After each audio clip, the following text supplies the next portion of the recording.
What's going on, guys? It's your boy Peter, and I'm back again with another video. Today I'm going to be talking about the importance of safety as an aircraft maintenance engineer, and also I'll give you guys tips on how to stay safe. You guys will notice, right, when you get your first job and also in school, a lot of companies in school will emphasize on safety, and that's because they are learning from previous either accidents or mistakes. You know what I'm saying? And they try to prevent new guys from making those mistakes. I remember when I first got my first job, we had like a whole week of safety training, and that's because the company I was working for, right, they had like a record of previous accidents. They tried to prevent the new guys from making. You know what I'm saying? So today I'm gonna tell you guys the importance of safety and also how to prevent them. Number one importance of safety: you want to prevent accidents to yourself, your co-workers, and also the passengers, right? You guys got to understand something, right? Whenever you're working on the aircraft, you're working with a lot of sensitive systems.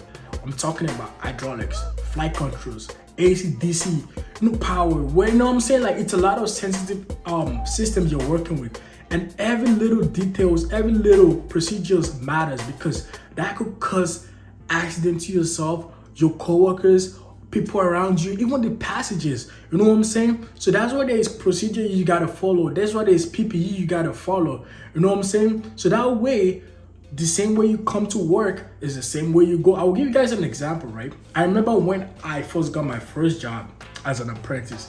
No experience, straight out of school, you know what I'm saying? And I had these stacks to crank and to remove an hydraulic line, right? Because we had to remove the actuator for the landing gear. We had to remove a couple hydraulic lines on the Airbus 320. I had the AMM with me. I was reading the AMM, but straight out of school, I didn't really understand the procedure, right? And you know what I'm saying? I'm like, okay, I gotta crank the line. I had a little idea of what's going on. So I cranked the line. Guess what happened? Hydraulics spilling all over the whole hydraulic bay. You know what I'm saying? That's, you know what actually happened? In the procedure on the AMM, there's a procedure that tells you to actually depressurize the hydraulics, which I didn't follow. And that's because of lack of, education, lack of communication, and lack of fucking thinking I know everything. As an apprentice, you feel like, oh, I know everything, and blah, blah. Bro, I was so lucky that day, because I actually had my whole PPE, cover my face, my the license guy I was working with saw what happened, and he had experience. He knew what was going on. He quickly depressurized the hydraulics. You know what I'm saying? But in that kind of situation, imagine I had followed the correct procedure, right? That could have prevented that pressurized hydraulic from going everywhere. And luckily I had my PPE on, because imagine hydraulics going from I'm talking about guys with the experience that have had hydraulic going into their eyes, will tell you how bad that thing is. You know what I'm saying? Talk less of almost 3,000 PSI going into your eye. You don't want to have that happening to you. You know what I'm saying? So you don't want to be that guy that causes accidents to yourself or to your coworkers or also the passengers. You know what I'm saying? Because you guys gotta understand something, right? Companies only look out for you when you're following the procedure. Imagine you're that type of guy that does not follow procedure and you cause accidents, you hurt yourself. You think the company is gonna cover your sick days? No, they're not trying to pay you. You know what I'm saying? So you gotta look out for yourself and also your co-workers, and also because you're dealing with a live aircraft. Passengers are actually flying on the aircraft, right? So you gotta make sure those people are safe too, because it could be your family that is down there. You know what I'm saying? So you gotta make sure you're doing the job perfectly, safely. You know what I'm saying? And make sure you're all safe, bro. Because we all wanna go home and enjoy life. You don't wanna come to work, hurt yourself. Now you can't go home to see your family. You don't want to be in that situation. You don't want to be in that situation, right? So the second importance of safety is to prevent accident to the aircraft. You guys understand that you are actually working on an aircraft that costs almost, I'm talking about 300 million US dollars, even more. I don't know the price, but I know it's something up there. You know what I'm saying? And you don't want to be that guy that damaged an aircraft and now the aircraft is grounded for almost a month, and now the company is losing more money because they're not actually. You don't want to be that. You don't want to be in that situation, man. I don't pray I don't pray for my worst enemy to be on that situation.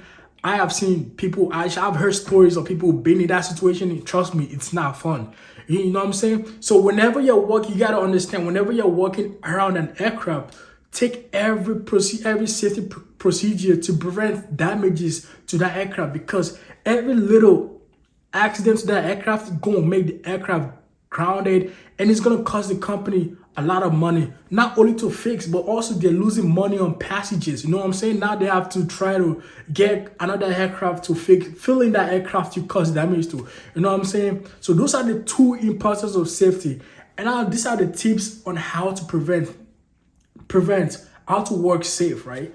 Number one, you want to follow each procedure, which is kind of common sense, but I'm gonna try to emphasize on that too, right?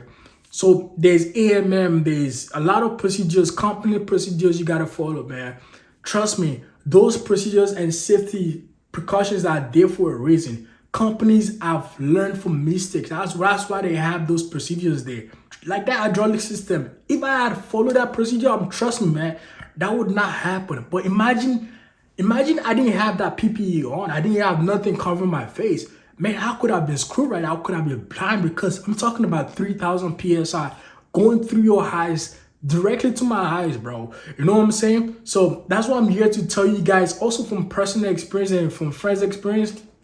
I'm here to educate you guys so you guys don't make the same mistakes I made, same mistakes I know my friends made. You know what I'm saying? So how do you prevent this? Following procedures. Following procedures, trust me, that will make sure, you know what I'm saying? That will limit the amount of accidents happen. That will limit the amount of chances for accidents to happen. Second way to prevent, tips of how to stay safe, is to report any accident. So for example, right, if you notice like one of your coworker, you know what I'm saying, got into an accident, you want to talk to them and try to tell them to, or if you get into an accident, you want to make sure you tell your supervisor or your manager, so that way they can come up with a new way of how to prevent that accident. You know what I'm saying? Because we all learn from our mistakes, right? And hopefully it doesn't lead to death, right? You know what I'm saying? So you want to make sure there's a way, there are precautions. Now the company has to make a new way of how to prevent that accident. You know what I'm saying? So that way we all stay safe. Because you might make a mistake right now and you don't report that mistake, right? It caused an accident, you don't report it. Guess what? You might make the same mistake tomorrow. It might even be worse. You know what I'm saying? So you don't want to be in that situation. You don't want, bro, I'm telling you, man, you want to come to work safe, happy, and live the same way, bro. You want to see your family. You want to see your friends. You want to make sure your friends, your coworkers go the same way. You want to make sure the passengers that is flying on the aircraft is also safe too. You know what I'm saying? So the third way of how to prevent, how to stay safe when working, is to stay focused and alert. Man, I just got this new opportunity, right? And this is my first time actually working on line maintenance. And during my first 2 weeks, they took me on the ramp, right? And I'm seeing how it's like, bro, how the traffic is crazily on ramp. You know what I'm saying? Because I'm used to working heavy maintenance. I'm gonna make a video on the difference between line maintenance and heavy maintenance, maybe sometime next week. But now I'm seeing how crazy it is on the ramp and how easy to make an accident, bro. How easy to get into an accident. So what you want to do now is to always make sure, bro, whatever you're doing, stay alert, bro. Like for example, I have this procedure of whenever I'm working around an aircraft, right? I always make sure I stay at least 3 to 4 feet away from any doors. I'm talking of landing gear doors. I'm talking of cargo doors, because somebody might be in the aircraft. Even flight controls too. I make sure I stay like almost 3 feet away from all those flight controls, because somebody might be in the aircraft and might just turn on hydraulic. Guess what? Flight controls always go into neutral position, and you might be working on the wings or right beside the rudder, and the rudder might fucking eat you up. You know what I'm saying? You don't want to be in that situation. So you want to stay safe and alert, bro. You want to make sure you know what's going around your surroundings. You want to make sure you're doing the proper things. You want to make sure everybody is safe. You're watching everything that's going on, bro. And those are the ways you can stay safe, because, bro, safety, you guys should notice, bro, once you get your first job, man, it's gonna be a lot of safety courses, and that's because it costs companies a lot of money. It costs because if something happens to you, right? God forbid if it's not really, if it leads to death, now the fucking government gotta interfere. They gotta make sure what's going on. Like, why is it now? It's costing companies way more money. Now it's gonna cost you. It's gonna cost you way more money because you cannot work and you're not getting paid from the company too. So you don't want to be in that situation, bro. And if you guys have any questions, those are my tips on how to stay safe. You guys have any questions? Let me know down in the comment section. You know what I'm saying? I'm here to help you guys, and you guys are here to help me too by asking me more questions, bro. You know what I'm saying? I like when you guys ask me more questions. It keeps me motivated. It makes me feel like I have a purpose here. You know what I'm saying? That's my whole goal here on YouTube. Not only to make videos, but also educate people, because I was in that same situation too. Like, I was trying to find all this information and no one was there to actually educate me, right? And that's why I started making videos for people people that have interest in being an AME. Just to educate you guys on things you actually see when you're in the industry. You know what I'm saying? So if you guys have any questions, let me know down in the comment section. My Instagram, Peter Janded. You can DM me there. We can schedule a call. I've scheduled like almost 10 calls, bro. You know what I'm saying? Like, I'm always busy, but I always try to find time to talk to people because you guys keep me motivated. The questions you guys ask me always keep me motivated, bro. And I really appreciate all the love. And don't forget to subscribe. I know a couple of you guys are watching and not subscribing, man. Let's get this channel to 1,000 subscribers, man. You know what I'm saying? Thanks for the love. I'm gonna leave my Instagram down in the comment section. You guys have any question one more time, let me know down in the comment section. And don't forget to like, subscribe, and share this video. Love you guys.